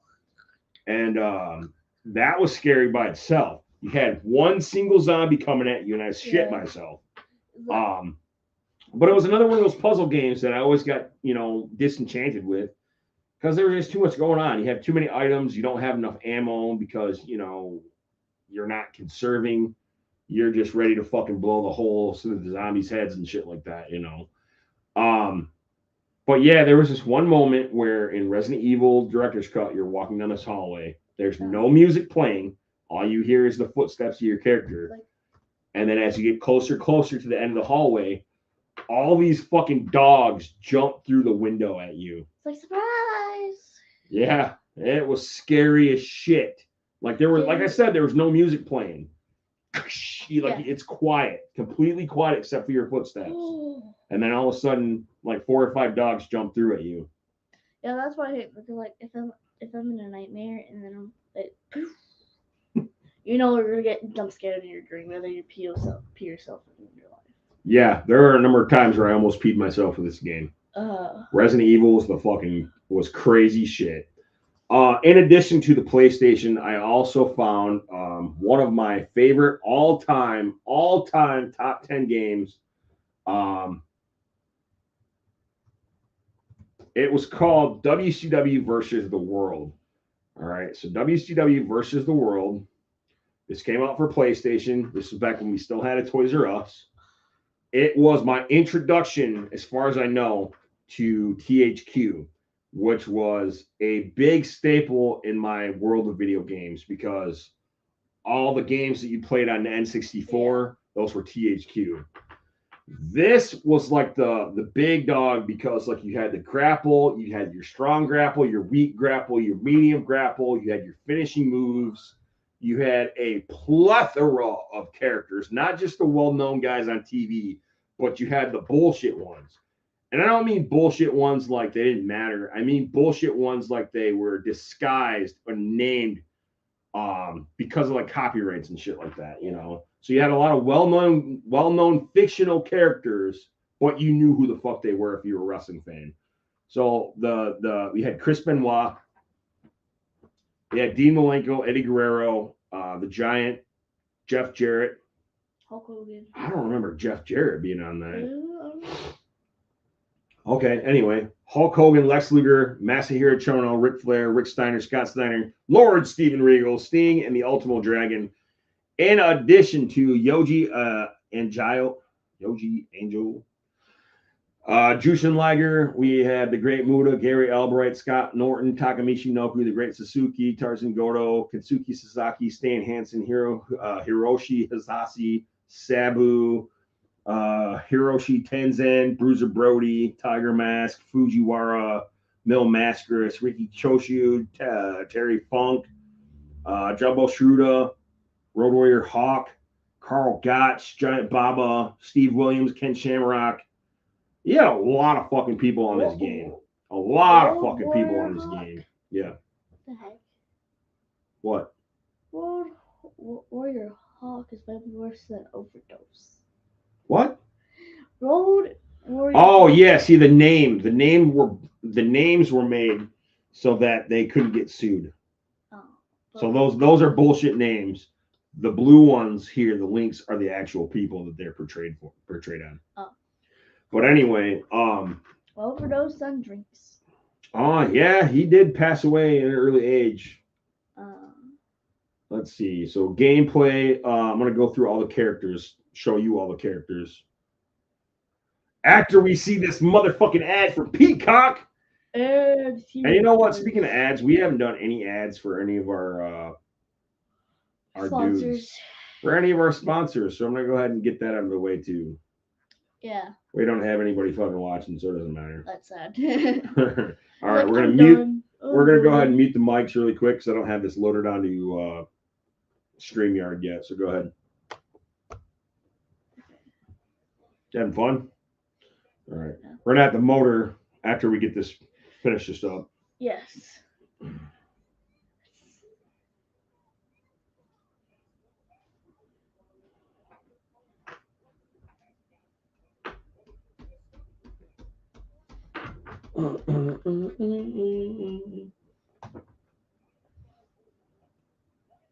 No one. Just hit the blue one. And then after it's over, hit the green one.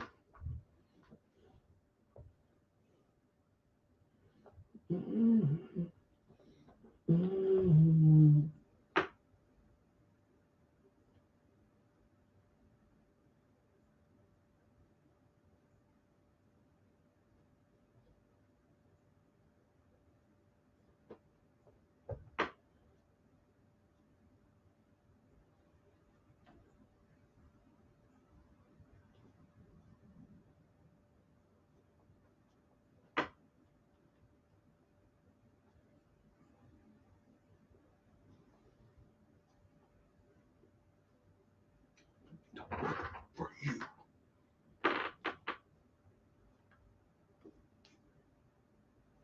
Hit it, fucker. Which one?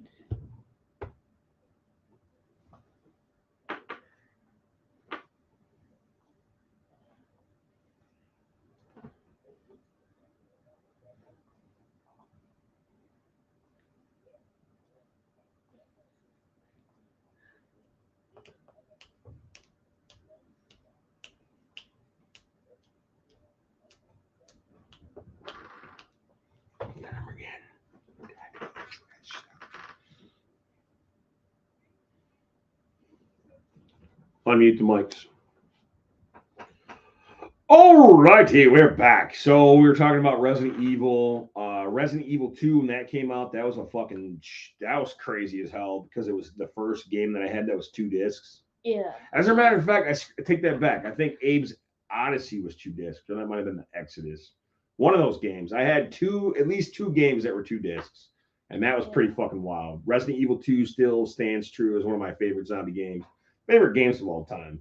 I remember beating that several times over when it came out for N64, which we're going to talk about here in a minute. PlayStation. What else came out for PlayStation that was worth a goddamn to talk about? I do remember that PlayStation, you could take your games, at least some of the games, and you could put them in like a traditional CD player, and you could play the music. You could play the soundtrack from it. Ooh. But you didn't know until you put it in. If you were unlucky as fuck, which I was a couple of times, it would be like your stereo would be turned all the way up. You'd put the disc in, you'd hit play, and all it would be like static. Like the static sound. It was fucking awful. That would be hateful in cars because of that. Well, in regards to shit like Mortal Kombat, you would have all the stage theme songs. I think WCW versus the World had all its different music for each arena that it would have. It was pretty dope. I don't have anything else to mention for PlayStation. I didn't play, let's see, Grand Theft Auto. I didn't fuck with Grand Theft Auto. After that, I moved on to N64. I was at the end of my high school career. It was 1998, Christmas time. We were getting ready to go on Christmas break. I had a class at the Career Center at JCC. It was commercial art and media. We had a party day, and somebody brought their Nintendo 64. At that point, I had never played Nintendo 64. I don't think I knew anybody with Nintendo 64. This was my first experience.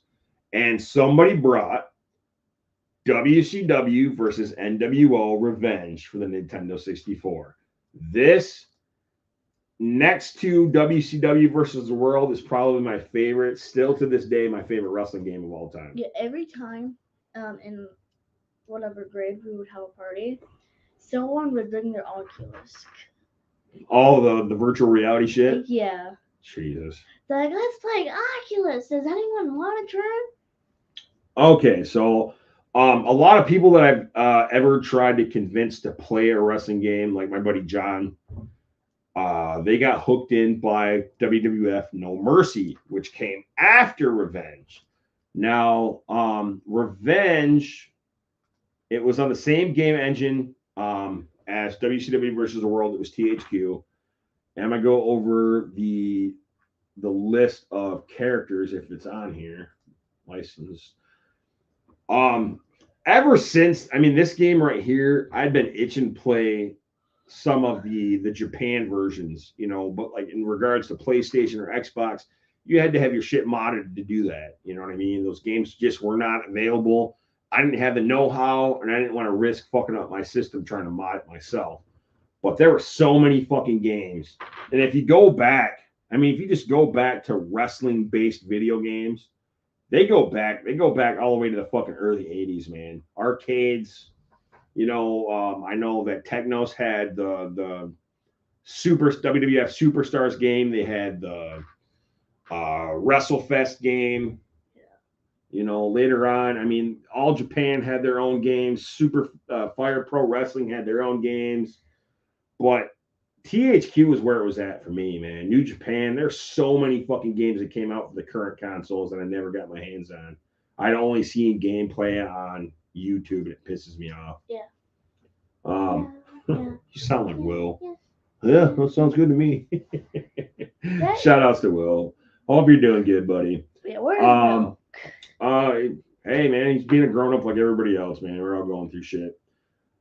Does not have a God damn, just want the cast of characters, man. Here we go. Characters. And I got something to say here in a minute because we're gonna get to it. All right, so we're gonna go over the characters. You don't even know what I'm gonna say. We're gonna go over the characters that were involved in this game. We had Aki Man, which is basically THQ Man, one of the generic characters that they had in this game. Booker T, Bret Hart, Bryan Adams, Buff Bagwell, Chris Benoit, Jericho, Dean Malenko, DDP, Disco Inferno, Dusty Rhodes, which I don't remember him being on there. Eric Bischoff, Eddie Guerrero, Fit Finley, Goldberg, Haku, Hulk Hogan, Jim Neidhart, Kevin Nash, Lex Luger, Miss Elizabeth, Mr. Perfect, Perry Saturn. I'm just gonna say it was a very extensive fucking. It was a very extensive roster. There we go. Blanking out here. They also had some bullshit characters like in WCW versus the World, where it was they were based on real life characters, but they didn't want to get sued, so they changed the names. Let's see. Issues with the game. I never really had any issues with the game. They had different factions. They had NWO White, NWO Red, Ravens Flock, WCW 1, WCW 2, WCW 3, WCW 4, EFW, which I guess they had a lot of the Japanese favorites. Which I guess I never looked too hardcore into who they were based on. But then they had valets and managers and stuff like that. It was a fucking fun game, man. I loved it. I could probably still play that game with one hand tied behind my back. No bullshit. That led us to games like WCW, NWO Revenge. Revenge was the game that I played. NWO WCW World Tour was the game that came out prior to that. I think Muhammad Ali was the character that you could unlock in that game. Crazy as shit. Then fast forward a few years, and then you would get WWF WrestleMania 2000. WrestleMania 2000, which came out, let's see, N64. That's what I wanted. Yeah, not the event. N64. It came out in 1999. Okay. That was basically a WWE's version of Revenge. Had a lot of you could create your own player at this point. Unlockables were pretty on point.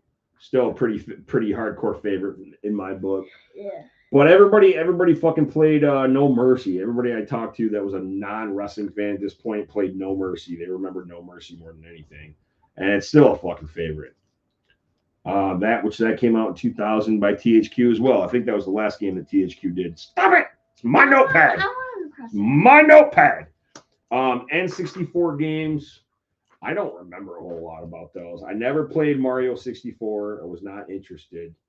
Top 100 N64 games. And I might just end up picking this up on another day, honestly, because we're already like 2 hours into this motherfucker. Yeah, we need to go home. And you need to go home. So we're going to go ahead and we're going to call it right now. Oh, one viewer? Oh.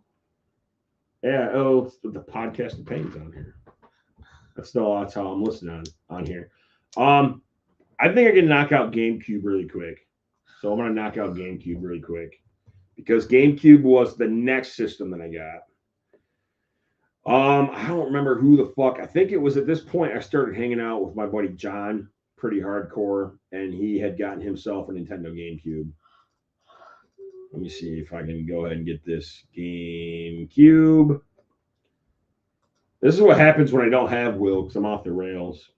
I'm not gonna blame Will. I just got a lot of information to give y'all. It came out in 2001, so this was 2 years after I'd graduated, November of 2001. John got it pretty quick. Some of the games of note that I remember having were they re-released Resident Evil. They think it was a prequel to Resident Evil 1 that they had, and it fucked me up because those zombies could come back to life and chase after you and shit. Yeah.